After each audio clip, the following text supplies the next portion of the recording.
Good evening, everybody, and welcome. Lots of people on the webinar tonight, so great to see you all here.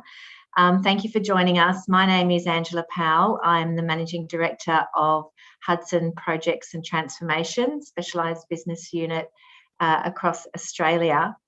We're very proud tonight to have our panel with us, and so I'm going to introduce the panel now. So firstly, to introduce our guest speaker, Arvind Arcot. Arvind is the Melbourne branch chair of the IIBA and is a BA practice lead with Yarra Valley Water at the moment. Also too, we have Brianna Ertinen, who is currently the Australian chapter president of IIBA. We have Michael Augello, who is the senior advisor with IIBA and is also was the chair of the global IIBA. And Rish Khan is with us too, works also with Arvind at Yarra Valley Water as a senior business analyst. And she has rich experience as a BA in a number of industries, including telco, banking, and more recently the utilities industry. And also too, Matt Callow works with me here at Hudson. He is our head of customer engagement for Asia Pacific for our graduate and project recruitment business. And he is also our registered psychologist, resident psych. So he'll be a wonderful addition to our question panel at the end. So how this is going to work is that we will, I'm obviously introducing now. I'll give you a little bit of housekeeping. Then we'll move into Arvind. Will talk to us for about 20 minutes. We'll hear from Brianna about the IIBA and what the IIBA can do for you. And then we'll move into our questions. And everybody who is with us can either click in the Q&A at the bottom and ask their questions, or send something through the chat. So I will pick those up and pose them to the panel. Okay, so thank you everybody. Just so you know, you're muted and can share on the chat. What will happen is after this, we would be super grateful if you would just spend 10 seconds at the end just giving us some quick feedback on 3 really quick questions, just so that we've got that from you. And also then tomorrow we'll send an email out to everybody with the PDF of Arvind's session, as well as some contacts for Hudson and the IIBA if you'd like to follow up. Okay, so moving into Arvind's talk, we'll introduce Arvind. So over to you. Thanks very much. Thanks, Angela. Thanks, everyone, for the opportunity. Thanks to Hudson as well. And for people who know me, I do love to talk. So even generally, not just in presentations. So any opportunity to talk, I'll grab it with both my hands. So this was no different, and it's easy to say yes to this. I will quickly take over the screen if you don't mind. Thumbs up if you can see my screen for the people who's, yeah, awesome. Great. So my topic I wanted to talk about, and this is something that's very, very close to my heart because I've been a BA for the majority of my professional career, and it's sort of it has defined me as a professional, and also has defined my personality in a lot of ways. So so I thought I should put something together to define what are the aspects of a business analyst that has shaped my personality in a way, and what are the skills that I've learned from being a BA that are not just BA skills but life skills. So I just put everything together in an article sometime back, and that article I posted it on LinkedIn and a few in national and international publishing houses. And I got some great response for it. So I thought, you know what, it was a good candidate to be converted into a presentation, and here I am. So a little bit about myself. So I've worked in various consulting organizations across Asia Pacific, worked with a host of clients, and I'm currently obviously at Yarra Valley Water, and I'm also doing a parallel job at IIBA. So Yarra Valley Water is my day job, where I lead their BA practice, and IIBA is my nightlife. So, so I started off as a consultant, steadily moved on from consulting to senior consultant, principal consultant, and ended up where I am today as a practice lead, and also the Melbourne branch chair, as Angela already alluded to. So I work for this company called Yarra Valley Water, and we provide water services to the entire northeastern suburbs of Melbourne Metro. We're the largest of the 3 water retailers within Melbourne. Our office is in the far east, the eastern side of Melbourne. It's a very leafy suburb, very, very beautiful suburb. And our office is about 800 employees, approximately, give or take. So that's where I work. And so coming back to the topic here, like I said, you'll see that a lot of things we are talking about, I'm a big advocate of soft skills for a business analyst. So a lot of what you see here will be what are the underlying soft skills that you need as a to stand out as a good BA. And a lot of what I'll be talking are things that you don't see in training courses or anywhere of that sort.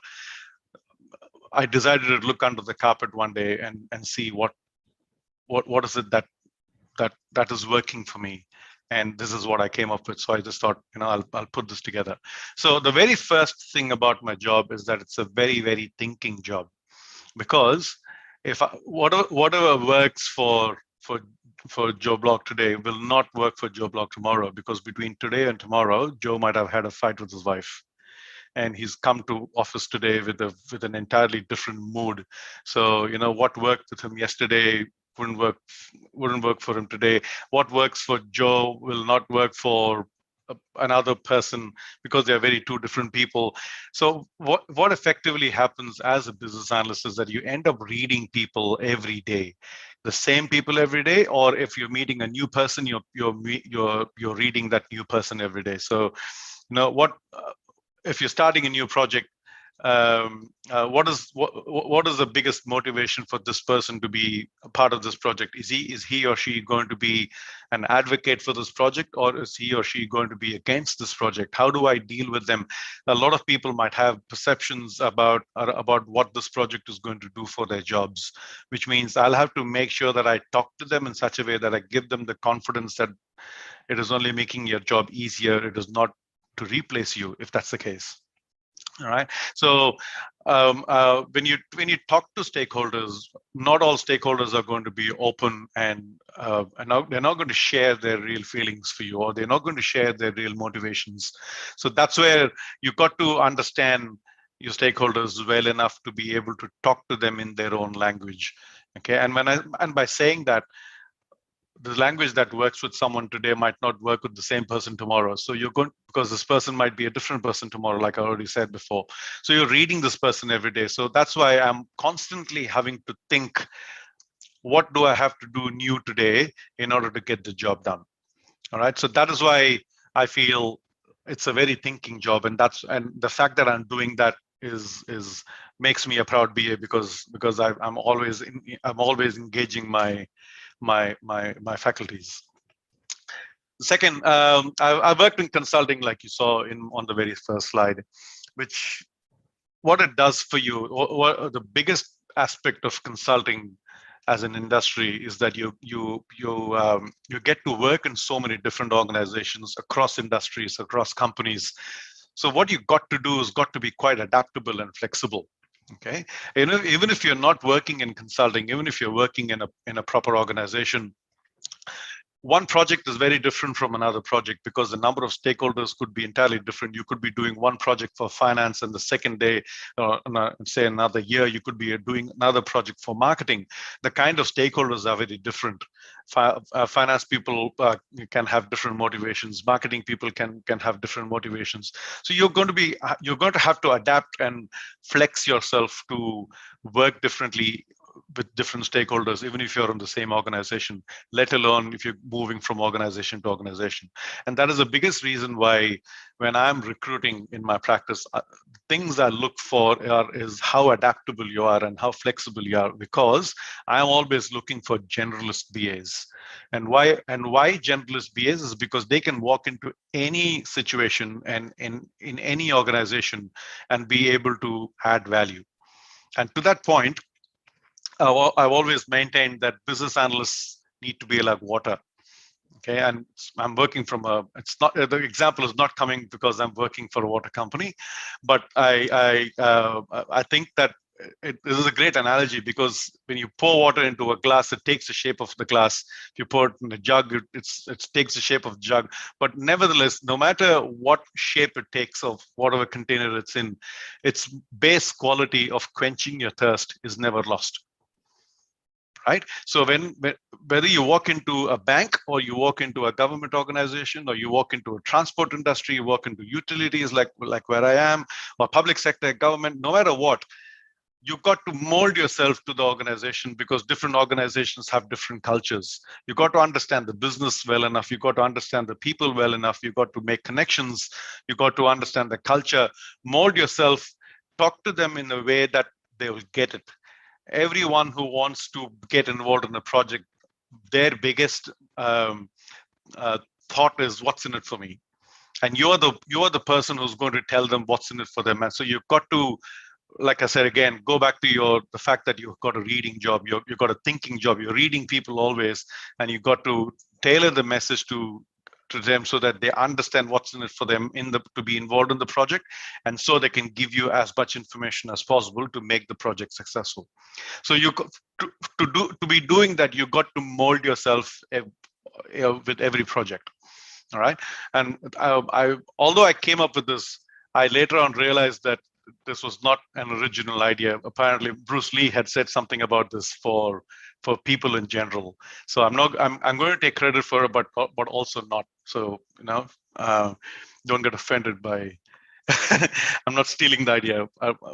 When I came up with it, it was mine. But in hindsight, later on, I realized it wasn't actually mine. So anyway, so what's another thing that makes a BA special is a BA is creative, because a BA is always thinking outside the box. All right, how can we solve the problem in the cheapest way possible? And that's where a BA is always thinking, right? Because not all projects that not all solutions that we work on is IT. Right? Could be a combination of IT and the business process. A solution to a business problem could be a change in the business process without touching IT. All right, or it could be completely IT with a little bit of focus on the business process, or it could be completely just business process, or it could be a combination of business versus IT. Okay, it could not even be a business process. It could simply just be a lack of training. Okay, the solution to a problem could be that the people who are using the system lack training.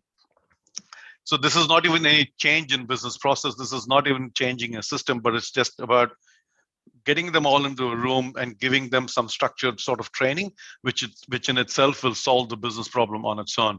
But effectively, what a business analyst is doing there is thinking outside the box. He's always thinking of a practical solution, a simple solution to a seemingly complex problem. All right. So let's try and keep the solution simple and stupid. Okay.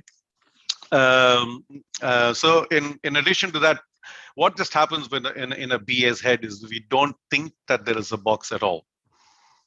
Okay, we are always looking at innovative solutions to be solving problems, because we're looking at a business problem that a solution that worked for one organization might not work for another organization. So you're having to think again about how can a solution be not only created but also tweaked. So you could learn from past mistakes. You could learn from solutions that you've done from somewhere else, but you will always have to think to make sure that the solution is not just a good enough solution, but something that fits for purpose.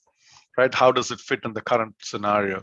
So in doing all that, we're always thinking about how to solve the problem in the best possible way. And that doesn't necessarily mean thinking about what we have done before, but what is it that we can do that can solve the problem today. So those are the kind of things that you always think about. Now, business analyst always has a thick skin. A business analyst is always meant to have a very, very, very thick skin. Why? Because we are, when I introduce myself in any new job or any new gig or whatever, I say I'm a business analyst, and it's in my job description to be a pain in your neck. Why? Because every time you tell me that you're going to give me something, I'm going to chase you till I get it. Why? Because that is the only way the project moves forward.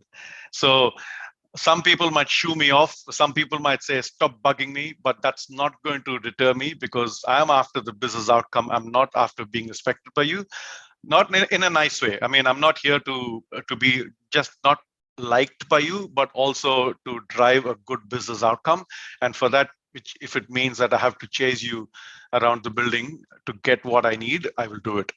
But I need to be relentless, but also likable. And I'll tell you why I need to be likable in one of the further slides. Okay. So if you want to be a good BA, develop a thick skin.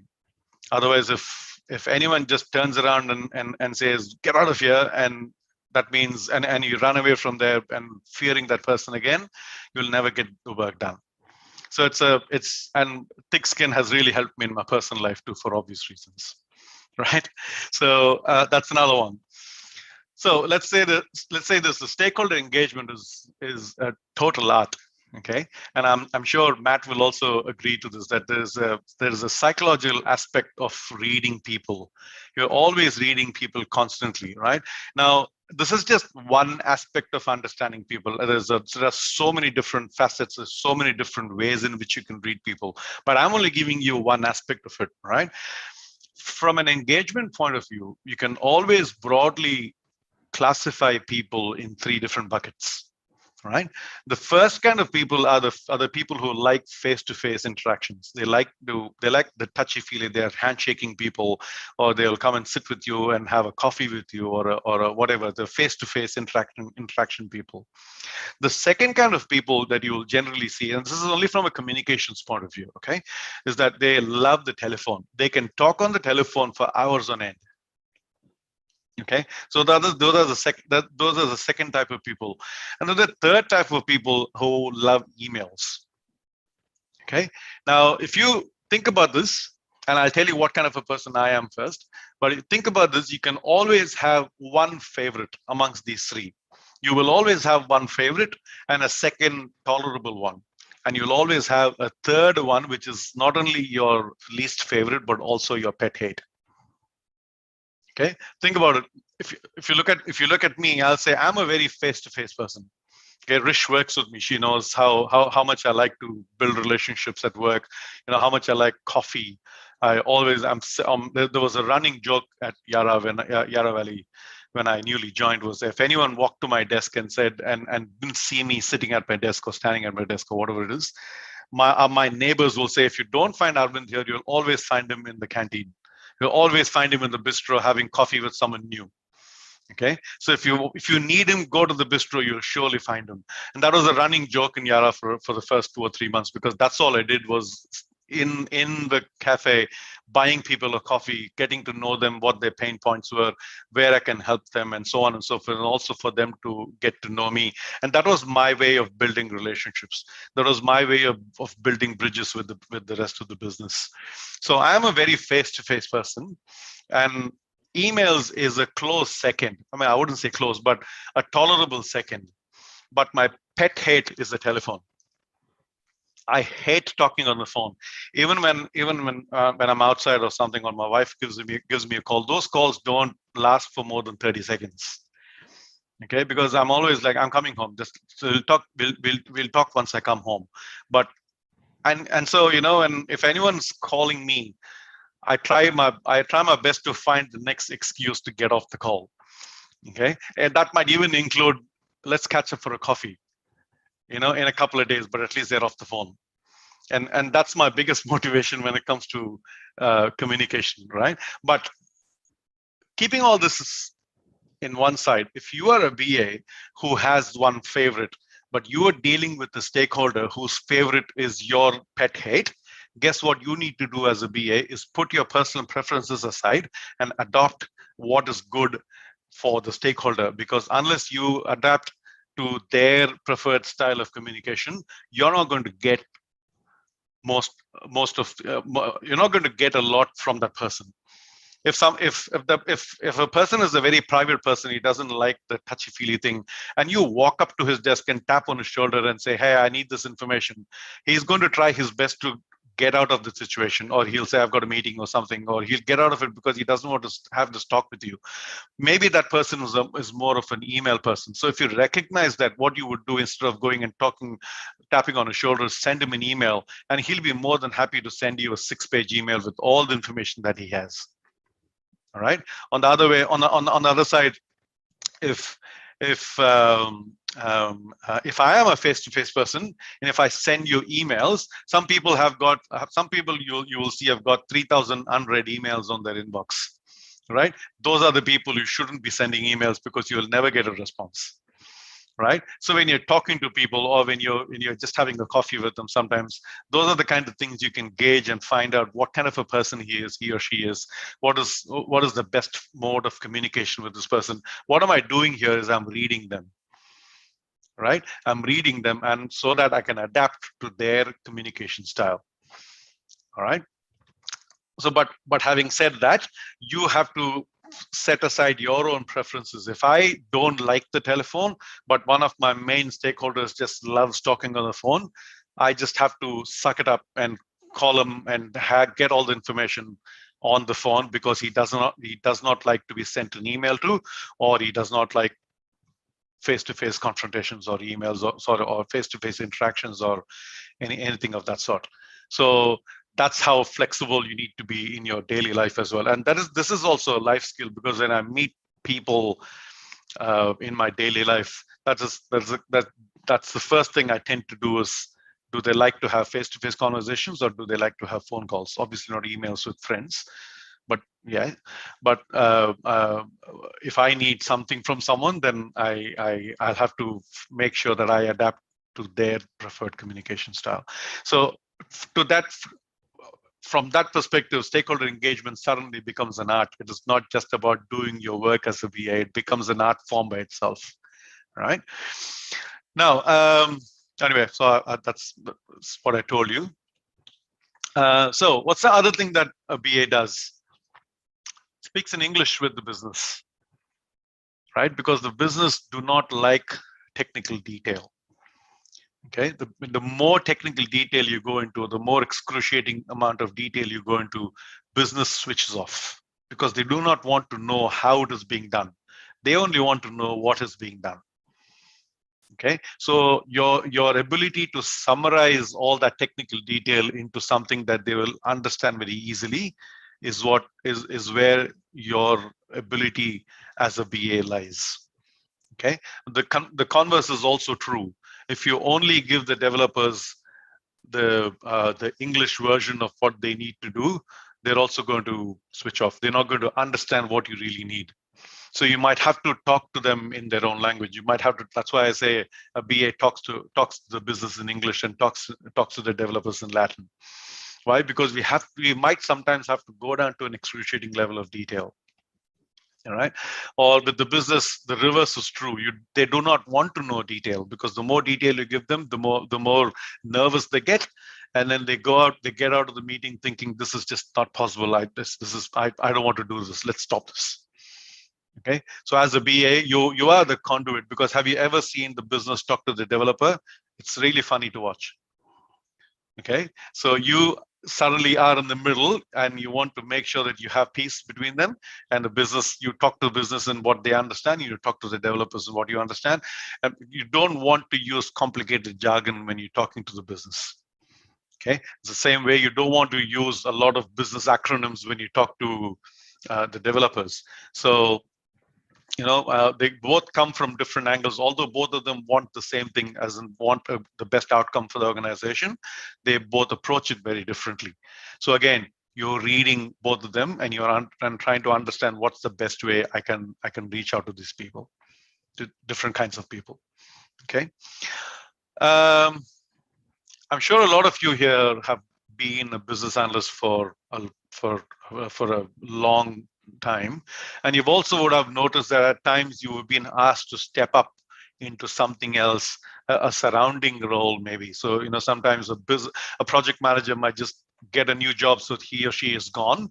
So till they find a proper project manager to come and replace this person, guess who they usually go to and say, "Can you step up into that role?" It is BAs. Right? Change managers. What happens to change managers if there is often projects don't have change managers at all, or if they do, and if they find them in a situation where the change manager is left or is sick or whatnot, a BA usually fills into that role. Why is that? Why is that the case? It's because a BA has existing relationships with the stakeholders. And because of that relationship that he or she has with the stakeholders, he or she is in the best position to step into a project manager role or a change manager role, because both those roles also need relationships with the stakeholders. We are in a very good position to do that. We understand the requirements like no one else. So we are the best people to be sitting and working with the testers to make sure that they come up with the right test cases, which is actually testing the right solution to meet the right requirement. And also from a change management point of view, unless you understand the requirements, unless you understand the requirements, you don't understand the solution. And unless you understand the solution, you can't come up with meaningful training manuals or cheat sheets or whatever is needed for successful for successful change management, right? Oftentimes, and if you look at it from an agile point of view, business analysts and product owners are partners in crime, right? Product owner relies on the business analyst for a lot of the insights and analysis, so that the product owner can take informed product decisions, right? If a product owner is not available, a product owner naturally looks at the business analyst and says, "You're the product owner for these 2 weeks because I'm off, because you already have insights, you already have done all the analysis, you will be in the best position to take those product decisions." No one else is as well equipped as a business analyst to walk into any other of these surrounding roles as well. I bet you've never gone to a project manager and asked that project manager to do BA work. Why? Because project managers' motivation is very different, right? It's not that they can't do it. It's just that they've got their hands full. And for them to get down to the level of detail that you need to be a BA is not everyone's cup of tea. Not just project managers, anyone for that matter. You need to be a lover of detail as well if you want to be there. So going back to my original point where I said you need to be relentless but yet likable, is because of your amount of detail that you need to have.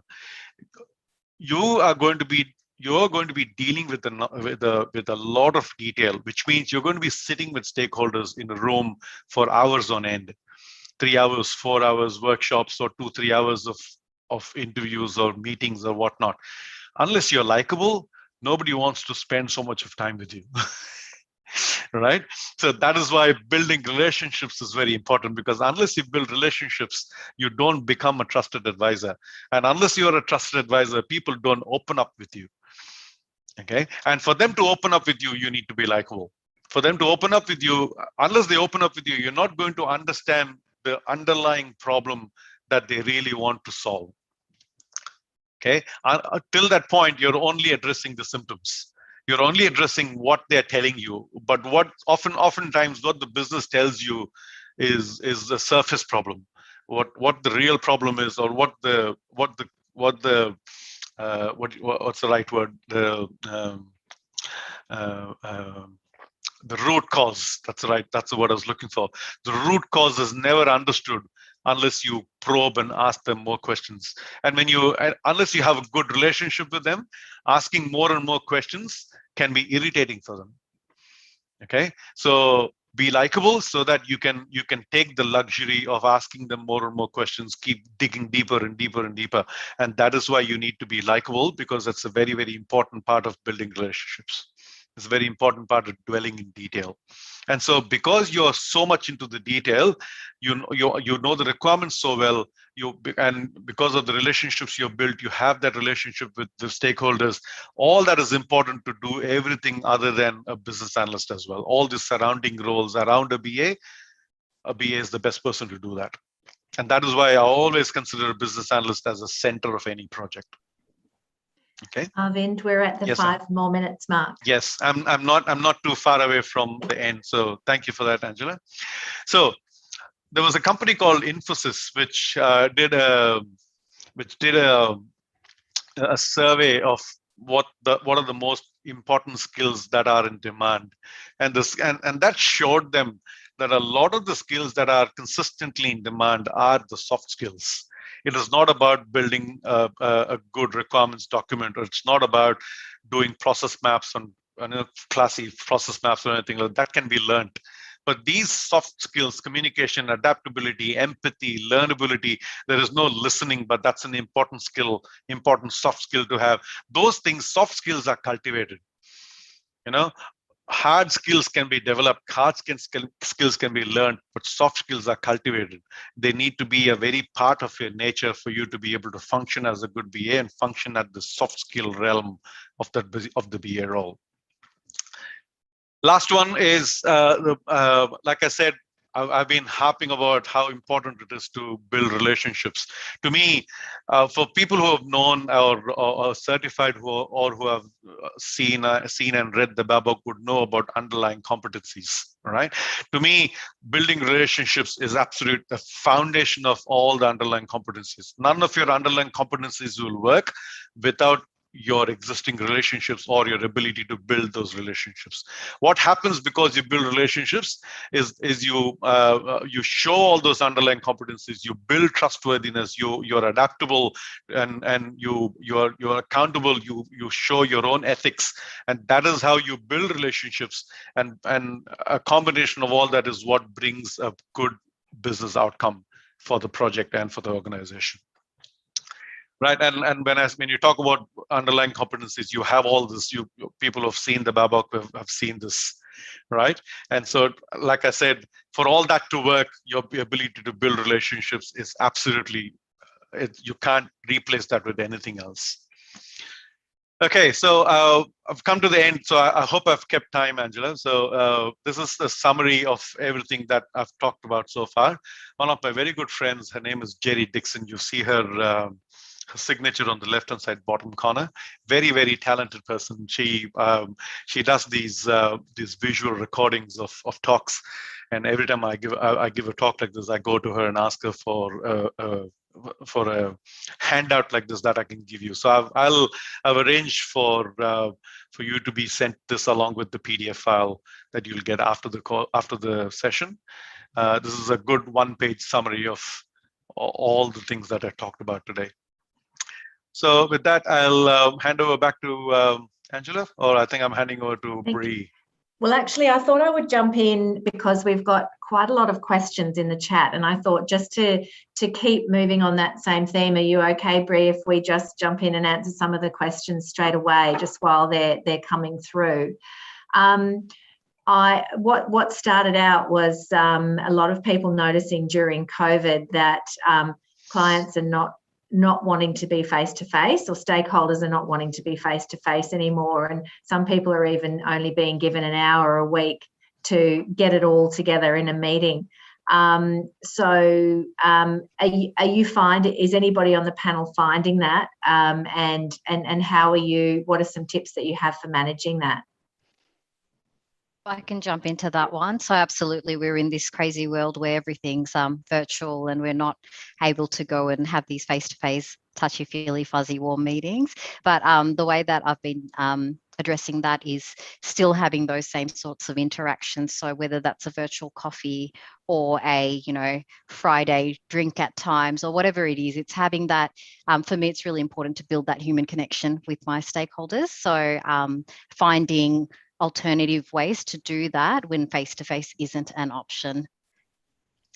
Yep. Thanks, Rish. And there are some suggestions on the chat as well. Does anybody else want to jump in and say anything there? What I've found is even if people don't want to turn their camera on, that is okay. You show your face. All right. You show your face, smile when you're talking, you'll invite people to turn their cameras on.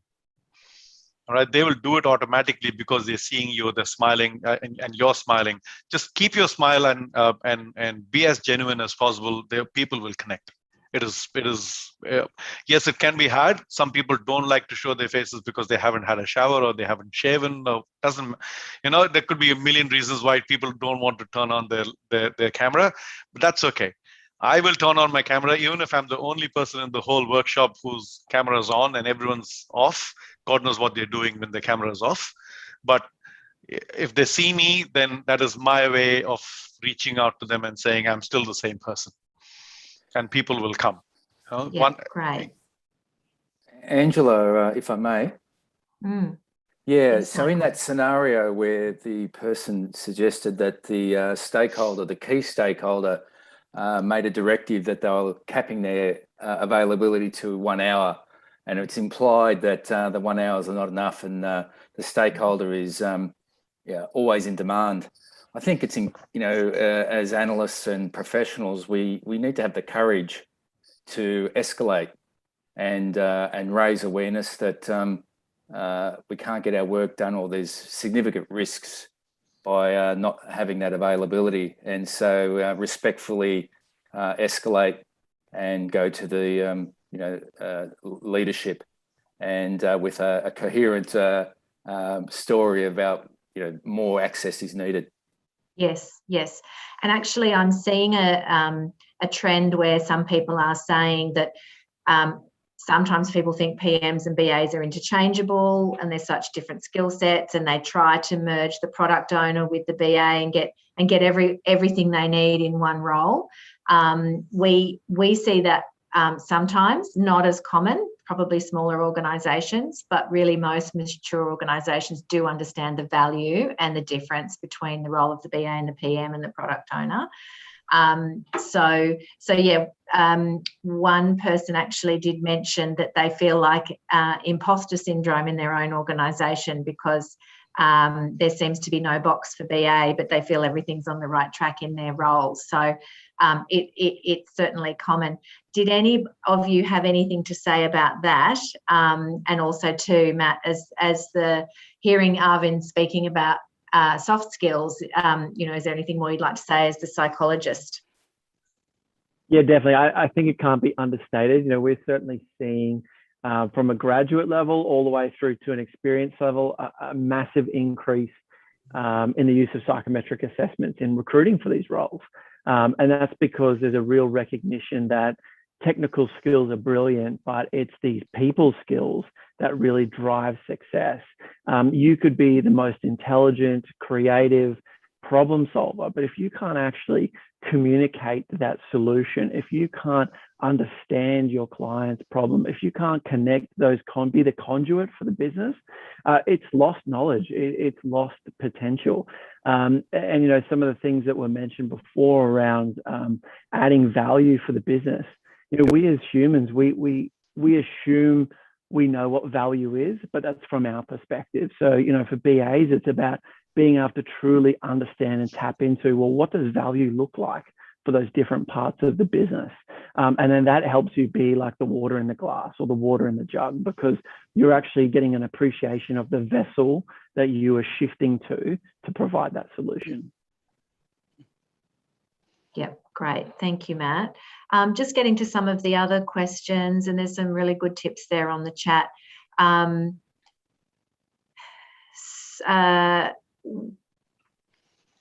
Sorry, just reading through some of these and which one I should pick. Angela, can I take the opportunity and answer a couple of those that I have seen? Yes, sure, so, yes. Firstly, Arvind, this is why you are such a sunshine and such a joy to work with, like this optimism and this energy, which Thank you. absolutely engages everyone. There was a question, what happens if the bandwidth is suffering and you can't have everyone on camera? Just start with the camera and tell people, hey, I'm showing my face to say good morning or hi to you. If the connection is not good, I'll turn it off. But to start with, here I am. And that will already make a bit of a difference in the communication and in the dynamic. There were a lot of questions. How do you manage situations where you essentially don't have influence, or it's out of your control, out of your out of the realm of what you can do? If you work in a team, you will have natural allies in the team. If you can't read the entire stakeholder landscape, reach out and at least make use of the people who are your natural supporters and naturally have alignment with you because they have the same objective. It will be very unusual not to have at least one supporter and one ally in your group. And that's my 2 cents of practical advice. Perfect. That's great. And look, I have another question, and I think this is really relevant to, we've obviously called this the BA in 2021, and what does that mean for you and for your future? So I'd like to ask anybody who'd like to respond to this on the panel, how do you think the role of the business analyst has evolved in the past 10 years? And as a BA yourselves, or those that are working in the BA role now, how would you see that your role is going to change in the next 5 years? Crystal ball, anyone?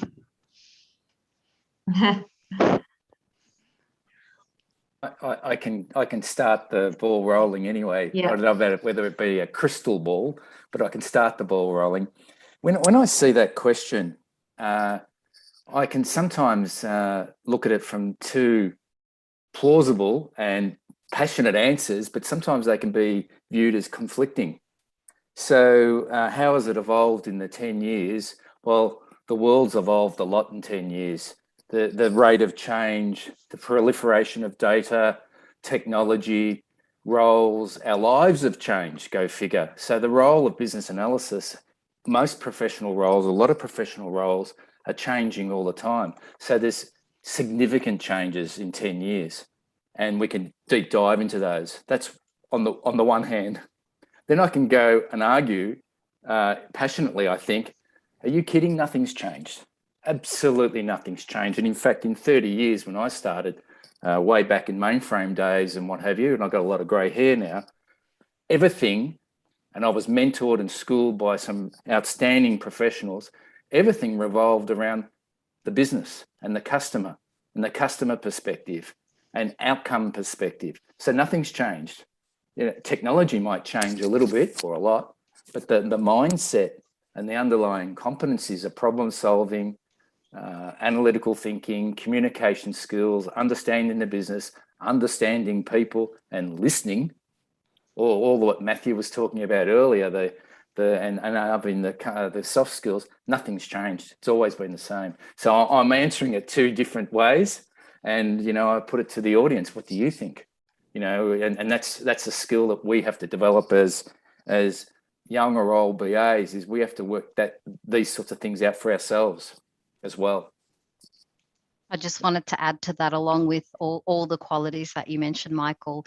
As Arvind said before, adaptability, as well as being comfortable with ambiguity and being embracing change. That's sort of a core part of our role, and it is that twofold thing. So on one hand, we're not changing as BAs because we are comfortable with change around us and comfortable with ambiguity and all that sort of stuff. But at the same time, we have the skills to mold into, and embrace any, change in technology, change in methodology, change in the way that we're delivering things. And we're constantly evolving with that. And from a recruitment perspective, we definitely have seen the market has evolved to really recognise the value of the BA, and particularly the business-focused BA. And that is reflected in ever-increasing rates and demand across all states. And also to the role development in terms of the role of a product manager or product owner, you know, afterwards having that person in the role. And we've started to see creation of opportunities to retain that BA capability and to use it post-delivery of a solution, to ensure that it's embedded, you know, the business utilises the new way of working or the technology through that role.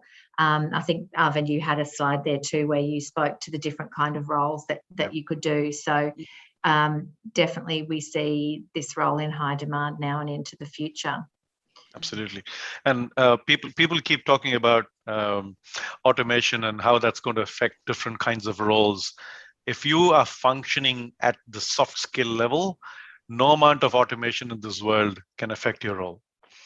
But if you keep your role to business processes and requirements documents, there will come a time when all those aspects of business analysis are automatable. Right? You can chuck in some words on a website and that could create a user story for you. So you won't be needed anymore if your role is all about just creating or documenting user stories, right? We have already got tools that automate process mapping for you today. So ideally speaking, you're not needed today if your job is only about process mapping. But if you're talking about the soft skills, if you're talking about building relationships, robots can't build relationships, right? Robots are not likable. You are likable, right? The people want to spend hours and spend a lot of time with people, not with robots, right? So the more you are functioning at the soft skill level, be rest assured that you are safe in employment for the rest of your life, even if you choose to be a business analyst for the rest of your life. But that's the level that we need to be functioning at, so that we never are seen as replaceable resource. Arvind, sorry. once a business analyst, forever a business analyst. Yeah, absolutely. Yeah. So I will echo this sentiment, and I'm also a recruiting manager. I interview maybe 5 to 10 candidates a week. I think that 2021 is the best year ever to be a business analyst. The demand and the recognition, and as Angela said, the rates, everything. Never seen anything like that. However, I have also noticed that more and more of the organizations are actually looking for substance behind the application. So people are learning to read beyond the job title, and more managers look for substantial evidence that you are actually qualified professional. Because think, if you are applying to work, I don't know, in the legal department, it is expected that you will show up with some sort of relevant education and qualification. If you go for accounting, same thing. So more and more managers and people in delivery space are waking up to the concept that, well, same should apply to business analysis, especially now that we are giving the recognition with the rates and the remuneration. And I see more and more demand, as Arvind was saying. It's about what used to be called the generalist SBA. They are not generalists in a dismissive way. The reality is, people who have experience in delivery know that a good, solid SBA skill set is 10 times more valuable than any sort of expertise in industry system domain. And I see this more and more and more, even in the most guarded industry. Always was the finance industry. But I see that even in the finance industry, and I also work in finance industry, hiring managers are opening the doors and saying, if you can prove to me that you have transferable experience and skill set from utilities, telcos, anything else, I am open to explore this. So to sum up, fantastic time to be a BA. Our responsibility and accountability now is we have to make sure that we use the momentum and that we truly apply ourselves and deliver value so that we don't have a counter movement in 2 or 5 years time when people will be like, oh, business analyst, why do I need this? Last time when I had one for 12 months on $1,000 a day, it delivered paperwork. So we definitely have to steer clear from that. That was my pitch. Thanks, Brianna. Thank you. So I'm conscious of time, and we want to ensure that we let everybody get on with their evening at 7 o'clock or just before. So look, for those of you whose questions we haven't answered, I've been trying to quickly go back to some people on the chat now, but we will be sending an email to you tomorrow with all the contacts. So please reach out and we can have some much more detailed conversations with you about anything tonight that didn't get answered. And so just on that, Brianna, is there anything more that you wanted to say about the IIBA before we wrap up, just in terms of what's available to the members? Angela, I can start now and speak until, let's say, 8 o'clock, easy. So what I'm going to do is I'm just going to highlight that here in Australia, we have an extremely well-established chapter. We are the biggest chapter in the world, and not just by the number of people that are associated with the chapter. We are first in class and first to market so many times on so many things that are almost like lost count. We deliver incredible services and engagement to our members.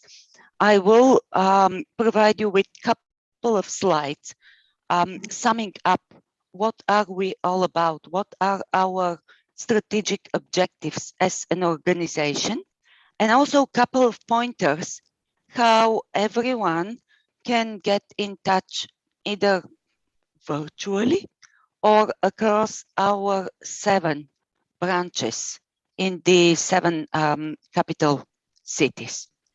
And also, of course, I can't live without saying that big thank you to Hudson for getting involved with the Festival of Business Analysis. Pleasure.